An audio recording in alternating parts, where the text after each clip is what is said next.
afternoon, dear students. In previous classes, we had discussed what is liquid polymer system and discrete particle system. That is the manufacturing of any three-dimensional model by using liquid polymer system and discrete particle system. So today in this session, we shall discuss how a three-dimensional model is manufactured by using molten material system. So, molten material systems are characterized by a preheating chamber that raises the material temperature to melting point so that it can flow through a delivery system.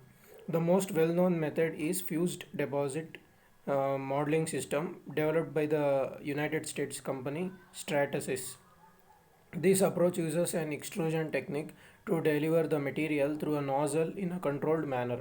So, this method is usually used for again thermoplastics. That is, when the thermoplastic is heated, it should melt, and when it is cooled, it should become hard. So, this method is most suitable for thermoplastics materials.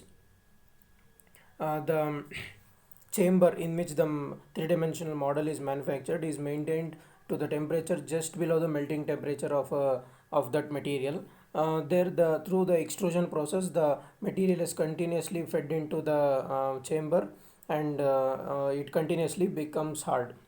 So we shall see the fused deposition method in detail. How does this process work? Here, a geometric model of conceptual design is created on a CAD software which uses IGEL or STL formatted files. So, the three-dimensional model which has to be manufactured have to be designed or modeled in a modeling software or CAD software which uses IGES or STL formatted files. Then it is imported into workstation where it is processed through quick slice and support work proprietary software. So there will be software. In this software, the modeled drawings are processed. So it will check whether the modeling created is correct or not, and it will check all the possibilities. Here in the figure you can see that there are two rollers.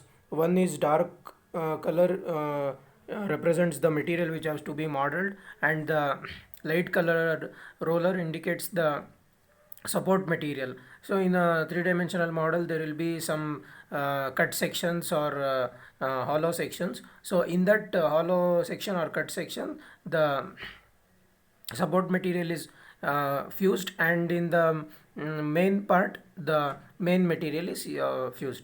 You can see that both are fed through rollers, and how these rollers fed the material, that is magnified through another small figure.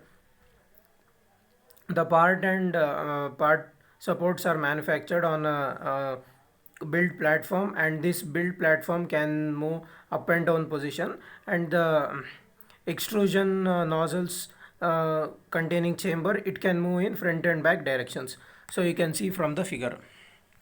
So here within this software, the CAD file is sliced into horizontal layers after particle is oriented for the optimum build position, and any necessary support structures are automatically detected and generated. So the material which has to be manufactured is sliced into horizontal layers. It is done to many number of horizontal layers after the part is oriented for the optimum build position. The slice thickness can be set manually to anywhere between 0.172 to 0.356 mm depending on the need of the model. Tool paths of the build process are then generated, which are downloaded to the FDM machine. So here the horizontal layers are set between the thickness of the horizontal layers can be set by our own manufacturing process. It can be set between the thickness of 0.172 to 0.356 mm depending on the requirement. Tool paths of the build process are then generated, which are downloaded to the FDM machine. So here all the build process machines are generated, and they are compatible with the FDM machine. The modeling material is in spools, very much like a fishing line. That is, the material which has to be modeled, it will be in spools or roller. It is continuously fed. The filament on the spool is fed into an extrusion head and heated to a semi-liquid state. So semi-liquid state is molten state. It is heated. The filament will be at the tip of the nozzle. The semi-liquid material is extruded through the head and then deposited in ultra-thin layers from the FDM head, one layer at a time. The air surrounding the head is maintained at a temperature below the material's melting point. The exiting material quickly solidifies. The material which is exiting or coming out of the nozzle, it will quickly solidifies because the melting temperature or the room temperature is below the melting temperature of that model. The temperature of the nozzle, it is only maintained above the melting temperature, so the remaining atmospheric temperature is maintained below the melting temperature. So when the spool coming out of the nozzle, it will quickly solidifies.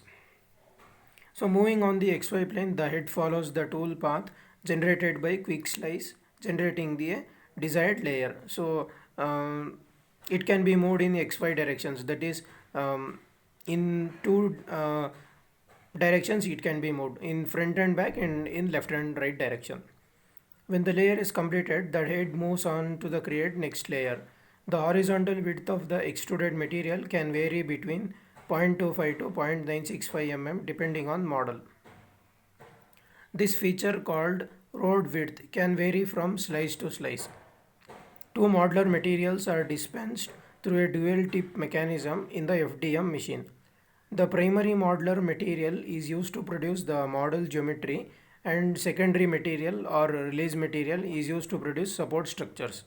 So as you can see in the figure, there are two colors of materials. The dark blue is the main material which have to be manufactured, and the light colored material, it is a material of support structures. That is the three-dimensional model will be having cut sections or any hollow sections. So in those sections, the support material is fused, and in the main material section, the material which have to be actual material which have to be manufactured is fused. So like this the material will be manufactured. Two modular materials are dispensed through a dual tip mechanism in the FDM machine. So you can see that there is two tips in the nozzle. One is support material and one is base material. The primary modular material is used to produce the model geometry, and secondary material release used to produce the support structures. Yeah, okay.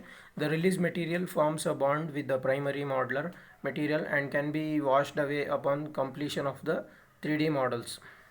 So the release material forms bond with primary modular material and can be washed away upon completion of 3D model. After uh, manufacturing of three-dimensional model, the support structures can be washed away or it can be removed. So the applications of this method FDM are models for conceptualization and presentation. So this method can be used to generate models which are used for conceptualization or presentation. That is, conceptualization is developing a prototype model or a model which have to be presented which has to be